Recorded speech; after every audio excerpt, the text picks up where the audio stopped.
25, aqueles que são favoráveis permaneçam como estão, aprovado.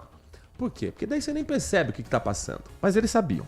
Uma instrução normativa que aumenta o fundo eleitoral em mais 3 bilhões e 900 mil reais. Com um acréscimo, os recursos do fundo para o próximo ano vão chegar a 4,9 bilhões de reais. Quase 5 bilhões para os partidos políticos utilizarem nas suas campanhas.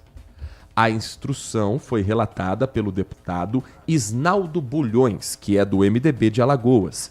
Ele é o relator do orçamento de 2026, que ainda precisa ser aprovado pela Comissão Mista de Orçamento e pelo plenário do Congresso Nacional em uma sessão conjunta de deputados e senadores. O projeto do orçamento do próximo ano foi enviado pelo governo no fim de agosto e já previa cerca de R$ 1 bilhão para o fundo. Por ser uma prerrogativa da comissão, a instrução normativa não precisa de aval do plenário do Congresso. Pela instrução aprovada, o Fundo Especial de Financiamento de Campanha vai ser suplementado em 2,8 bilhões a partir de emendas de bancada estadual que são impositivas, ou seja, tem execução obrigatória.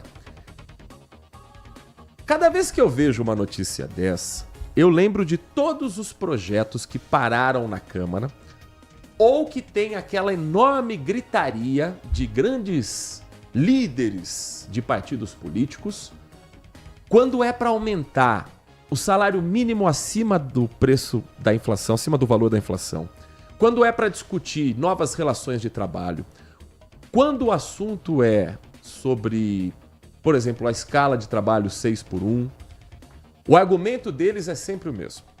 Isso vai quebrar o Brasil. O Brasil não tem dinheiro para isso.